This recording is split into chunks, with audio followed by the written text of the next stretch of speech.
Bonjour, bienvenue sur Delta TV dans votre journal d'information locale.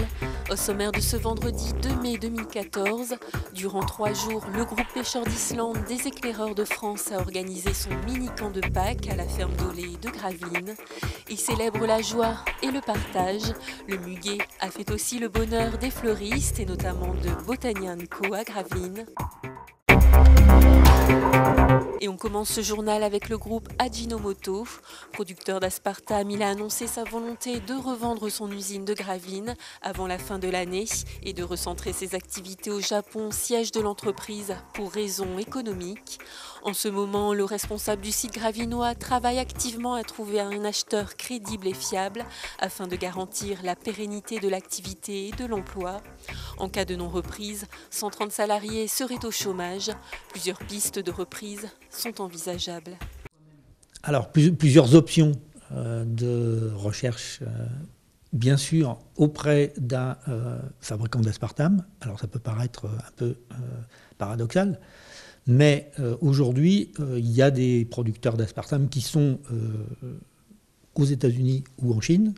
Je vous rappelle qu'on est les seuls à produire de l'aspartame en Europe, qui ont probablement des coûts de production différents. Mais quand je dis coûts de production, je parle de la production de nos matières premières essentielles, qui sont les 2 acides aminés.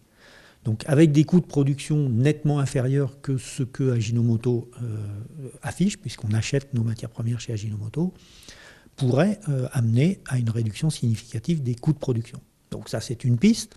Une deuxième piste pourrait être éventuellement un producteur d'un autre édulcorant qui serait intéressé d'avoir une source d'aspartame.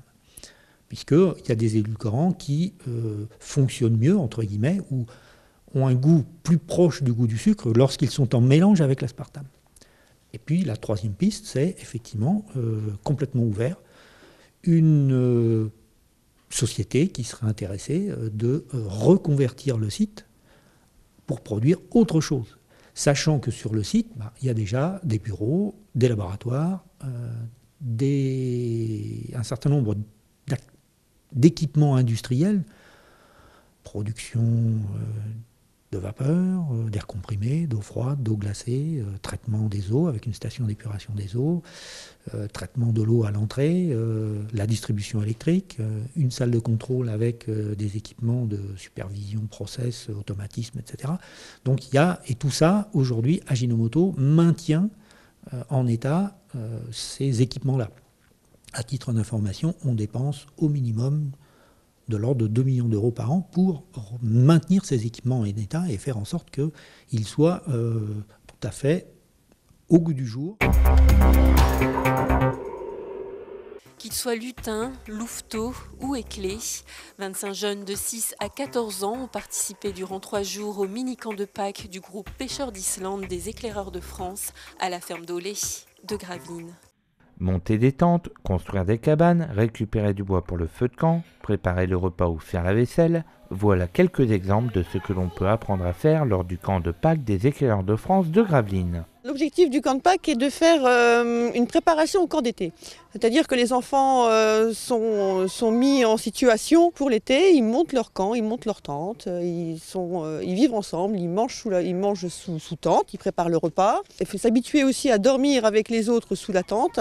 La vie quotidienne est la priorité sur ce mini-camp pour préparer le camp d'été. Un moyen simple d'apprendre des valeurs comme l'échange, le partage, l'entraide et la solidarité, mais aussi d'apprendre à s'organiser. Pendant qu'un groupe allait chercher des poireaux au jardin de Cocagne, un second groupe épluchait déjà les légumes et un troisième récupérait du muguet pour leur opération d'autofinancement du camp d'été. Déjà, ça leur apprend à vivre ensemble, c'est la chose la plus importante. Ça leur apprend aussi à vivre avec la nature et dans la nature, ce qui est pas la même chose que vivre dans une structure en dur. Évidemment, il y a plein de petites choses qui diffèrent. Déjà, il y a les feux de camp qui sont faits d'office tous les soirs pour faire la veillée, chose que les enfants apprécient parce qu'ils peuvent faire des jeux, chanter et préparer le feu de camp. Ça, c'est les plus grands qui passent leur brevet de feu afin d'être autonomes au niveau d'un feu. Et plein de choses également en relation avec la nature, c'est-à-dire que les plus jeunes vont passer par exemple le permis couteau. Un permis couteau qui permet par exemple de construire des cabanes ou de pouvoir couper les légumes pour la préparation des repas. En somme, le scoutisme reste un moyen d'apprendre à être plus autonome et de vivre ses vacances autrement. Pour en savoir plus sur le groupe Pêcheurs d'Islande des éclaireurs de France, rendez-vous sur pêcheursd'islande-gravelines.eclé.fr ou contactez Cathy au 06 80 70 93 39. 200 pots de muguet, 1500 brins et 3000 roses à muguet. En 5 ans, Elodie Verdir, gérante du magasin Botania & Co, a doublé ses commandes pour le 1er mai. Et pour satisfaire ses clients, la fleuriste proposait également des compositions. Mais pourquoi dit-on que le muguet porte bonheur? Explication. Offrir du muguet au 1er mai est devenu une tradition à laquelle tiennent particulièrement les femmes. Il y aurait des disputes le matin si madame n'a pas son petit brin de muguet sur sa table de nuit au petit-déj, mais non, je pense que c'est vraiment le muguet, c'est vraiment une fête qui touche toute la population, de par le fait que le brin de muguet porte bonheur. Et il porte encore plus bonheur si le brin est composé de 13 clochettes. Donc là, c'est vraiment le porte-bonheur du porte-bonheur, c'est comme un trèfle à 4 feuilles. C'est très rare de trouver des brins de muguet à 13 clochettes. On le trouve vraiment dans le muguet d'extra bonne qualité. Et nous, parfois, ici, on en trouve. Je ne vous dis pas qu'on passe la journée à les compter, mais on cherche. Mais d'où vient vraiment cette tradition? Pourquoi dit-on que le muguet porte bonheur? Et le fait que ça porte bonheur, c'est plus un présage en fait, c'est ça. C'est un bon présage le muguet. Et en fait, le muguet porte bonheur puisque c'est lui qui annonce le printemps et c'est lui qui annonce les récoltes, etc., l'arrivée dans l'été. Et le muguet porte bonheur. Enfin, on offrait le muguet en présage de bonnes récoltes et dans les familles agricoles, etc.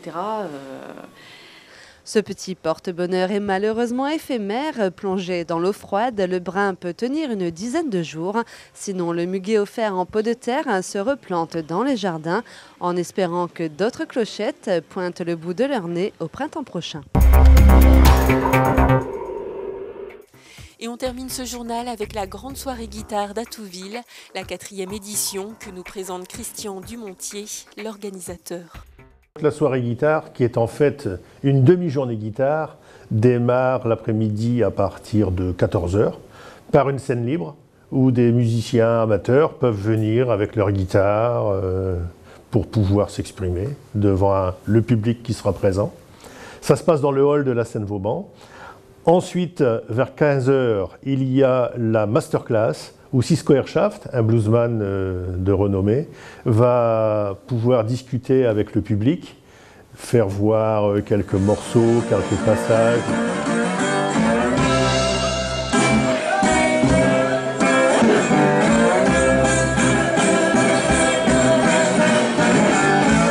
À partir de 15 h 30, les luthiers devront avoir installé leur stand. Donc il y a 3 luthiers plus un collectionneur qui est en fait Bruno Pleuvray, le directeur de la maison de quartier des Huttes. À partir de 19 h, alors là c'est le concert qui sera ouvert par des élèves de l'école de musique de Gravelines. C'est Fabien Allard et Alexandre Merten qui vont ouvrir le concert. Ensuite, il y aura Cisco Airshaft, donc du blues, guitare, dobro, guitare à résonateur, harmonica, chant.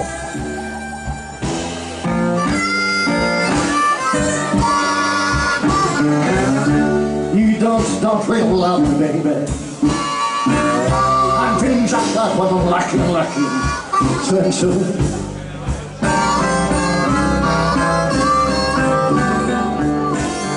Et ensuite, du rock progressif avec la formation de Charlie Faber Influence. Charlie Faber qui est venu il y a 2 ans, il était le guitariste de Fred Chapelier en blues. Cette fois-ci, il vient pour nous montrer un peu ce qu'il est en train de faire en rock progressif.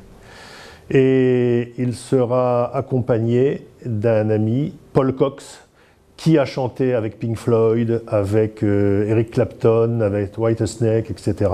Donc là, c'est aussi du lourd. You know, I tried as hard as I could, babe. I say, how I love you, baby, how I love you, darling, how I love you, baby, how I love you, darling. L'entrée, c'est 15 €. Je dirais que ça sera une ambiance bien sympathique, comme à l'accoutumée. C'est la 4e édition de cette grande soirée guitare, Alors, table ronde, petite nappe, bougies, ambiance cabaret assurée. Il n'y a plus qu'à venir.